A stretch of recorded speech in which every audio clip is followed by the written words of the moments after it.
Bismillahirrahmanirrahim. Assalamualaikum warahmatullahi wabarakatuh. Yang terhormat Ibu Bapak Penguji PPG 2024. Perkenalkan, saya Asep Nur Salim, guru PAI di SMK PGRI Kota Bandung, sekaligus mahasiswa PPG Batch 1 tahun 2024 di LPTK UIN Sunan Gunung Jati Bandung dengan NIM 523211314. Saya melaksanakan praktek pembelajaran pada tanggal 17 Oktober 2024 di kelas 11 MPLB pada materi menebarkan Islam dengan santun dan damai melalui dakwah, khutbah, dan tabligh. Mohon saran dan masukan dari Bapak Ibu Penguji untuk perbaikan pembelajaran ke depannya. Sekian, Assalamualaikum warahmatullahi wabarakatuh. Bismillahirrahmanirrahim. Assalamualaikum warahmatullahi wabarakatuh. Waalaikumsalam warahmatullahi wabarakatuh. Alhamdulillah, pada ini kita bisa bertemu lagi dalam mata pelajaran PAI. Nah, sebelumnya, gimana kabarnya, sehat? Alhamdulillah. Nah, kalau udah pada sehat, kita belajar seperti biasa dengan semangat. Nah, sebelum mengawali pembelajaran, kita berdoa dulu. Boleh dipimpin sama Sebelum mulai pembelajaran, alangkah baiknya kita berdoa terlebih dahulu. Berdoa dalam hati, mulai.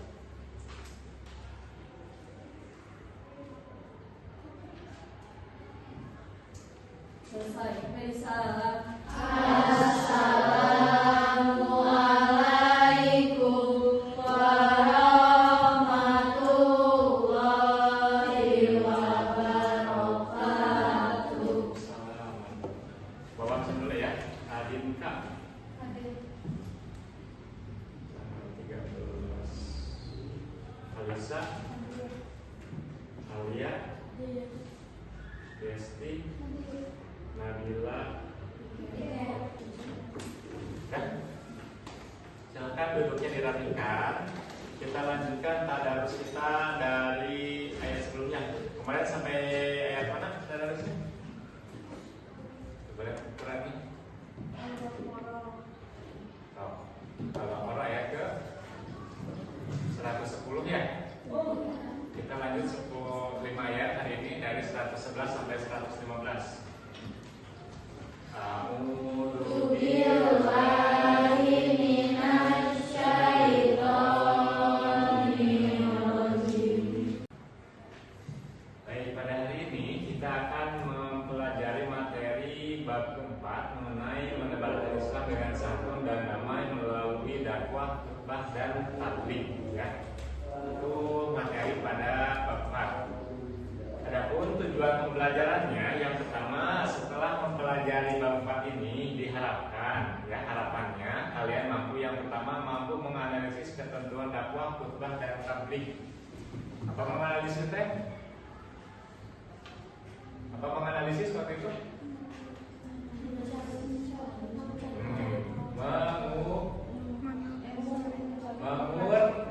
Menguraikan. Nah, sebelum kita masuk ke materi, pernah dengar tentang dakwah, tabligh, dan khutbah? Dengar ya? Coba, biasanya kalau kalian dengar kata khutbah atau tahu khutbah, biasanya di mana? Di masjid. Nah, satu lagi salat Jumat. Kedua lagi apa lagi biasanya kalau khutbah? Masih gambar. Kajian. Pak, tadi lagi salat Jumat. Terus kalau selanjutnya khutbah itu kamu temui di mana? Di Idul Adha. Nah, Idul Adha, Idul Fitri. Terus sekarang lihat buku paketnya, buka di halaman 103. Di situ ada ilustrasi bacaan yang berjudul Dai Pemberani. Silahkan kalian baca, amati, nanti ambil poin-poin yang bisa dijadikan sebagai pelajaran. Setelah ini kita akan menyaksikan video yang ada di YouTube sebagai tambahannya sebelum kita memasuki pembelajaran. Kalian simak video berikut ini ya, dengan judul Islam Rahmatan lil Alamin.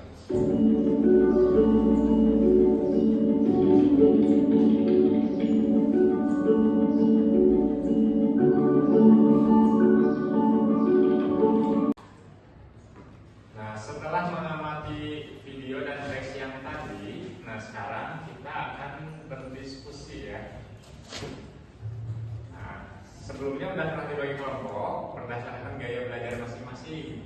Ada yang suka mengamati mendengarkan, ada yang suka sambil mempraktekkan. Nah, kan di sini kebanyakan yang gaya belajar itu kinestetik, ya suka praktek. Jadi nanti kita bagi satu kelompok yang auditori mendengarkan, 3 kelompok yang praktek. Tugasnya yang auditori adalah menganalisis ketentuan khutbah, tabligh dan dakwah, dituliskan dan dipresentasikan.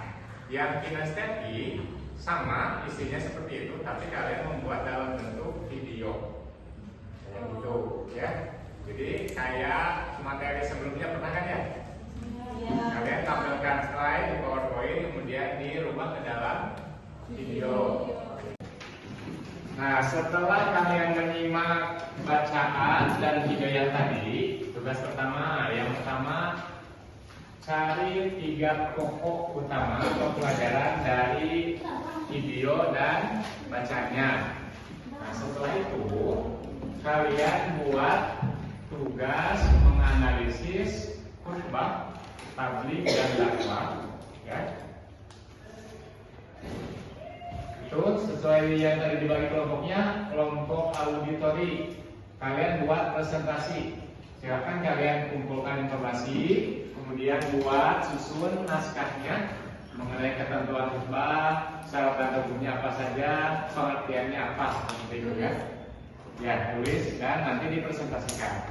Kelompok 2 yang gaya kinestetik ini 3 dan 4. Kelompok 2 buat video mengenai syarat khutbah, ya, apa aja. Terus kelompok 3 ketentuan rukunnya, kan ada syarat, ada rukun. Ci, gimana tadi Ci? Ya. Bikin kayak waktu itu bikin video nyambung tentang berbagi. Nah, dibikin video slide-slide jadi video dengan disatuin. Jadi durasinya paling nanti 10 detik kan?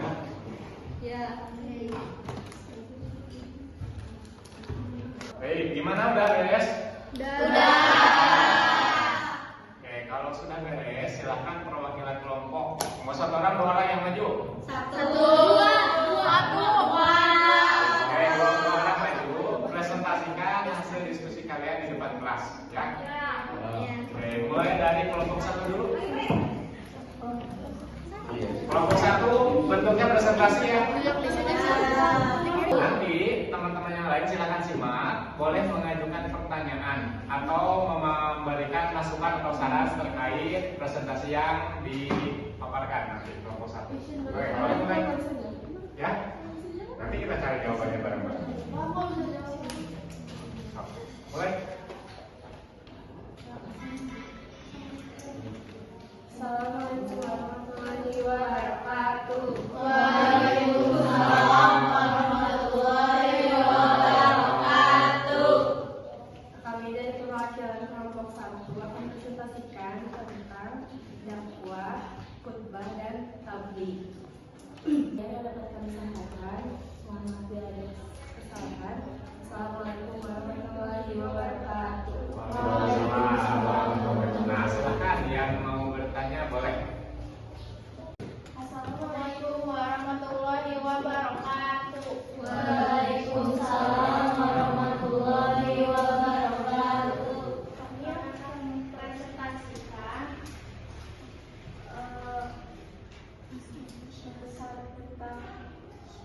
syarat-syarat khutbah dalam Islam. Videonya ada di IG kelas, bisa dibuat. Yang ada di posting IG silakan dibuka IG. Ya,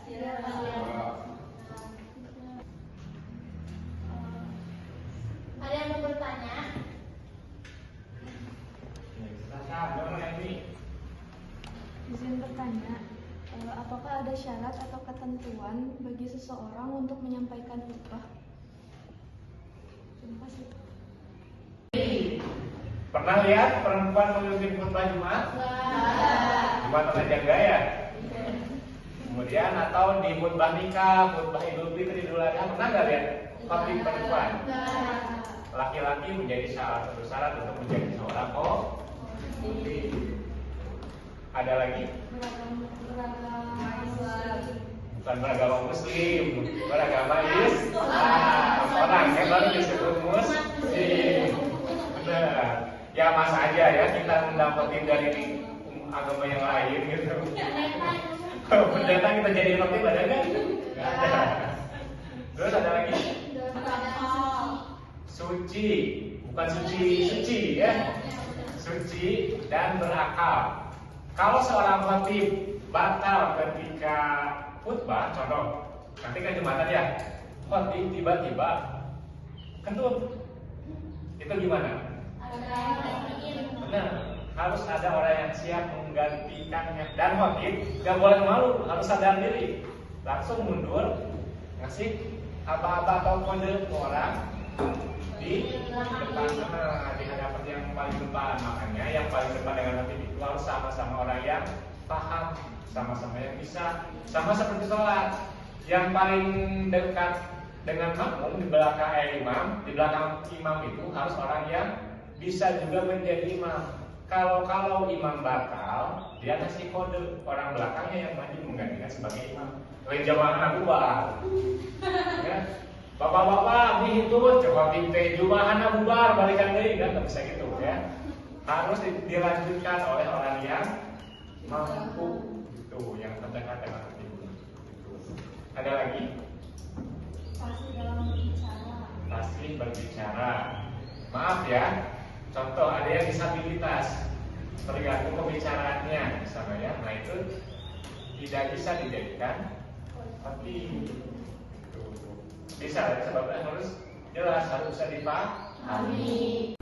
Oke, dari pertanyaan Suci tadi, bagaimana agar meningkatkan spiritual keagamaannya dalam khutbahnya? Salah satunya adalah itu, khutbah itu harus sesuai dengan kondisi, sesuai dengan kontekstual, sesuai dengan realitas. Apa yang terjadi di masyarakat, apa yang terjadi pada seseorang itu bisa meningkatkan keimanan seseorang ketika khutbahnya sesuai atau cocok dengan kondisinya. Ya, nah sekarang kita akan sama-sama mengevaluasi tadi presentasi ya. Yang pertama, dari isinya sudah mewakili, walaupun masih ada beberapa kekurangan. Ya, harus jelas membedakan syarat dan rukun. Ya, itu yang pertama. Yang kedua, dari kelompok 1 tadi pengertian. Pengertiannya sudah bagus, contohnya kurang dilengkapi. Contoh khutbah itu ketika apa, contoh tahlil itu ketika apa, contoh dakwah itu ketika apa, contoh dalam keseharian yang kita lihat, ya, yang kita temukan. Nah, terus dari pemaparan materi, nah kalau bisa jangan terlalu tekstual, ya, jangan terlalu membaca teksnya. Silakan kalian kembangkan di depan itu, jangan malu untuk berbicara. Nah, sekarang kita akan melakukan refleksi terkait pembelajaran pada hari ini. Refleksi apa sih?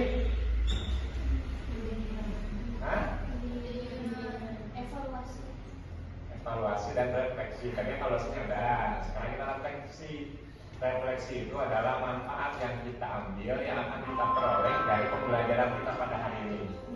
Nah, yang pertama, barangkali untuk kalian setelah mempelajari materi ini, kalian yang pertama bisa melakukan hal yang paling mudah untuk mengajak seseorang kepada kebaikan. Kan dakwah itu artinya apa tadi? Mengajak. Tidak perlu di atas mimbar dulu, di atas panggung dulu. Ajaklah orang-orang yang ada di sekitar kita, mulai dari teman sekelas, orang-orang yang ada di rumah, tetangga, teman main kalian, gitu ya. Jadi mulailah dari hal yang terkecil. Yang kedua, untuk Bapak nih, dalam pembelajaran ini ada masukan atau saran? Boleh ajukan tangan.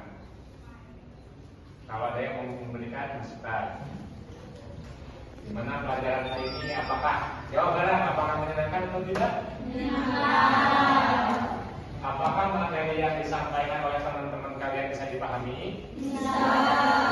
Oke, kalau itu alhamdulillah pembelajaran pada hari ini menjadi salah satu pembelajaran yang bermakna untuk kita semua, dan semoga apa yang kita pelajari hari ini bisa menjadi ilmu yang bermanfaat. Boleh tepuk tangan kita semua.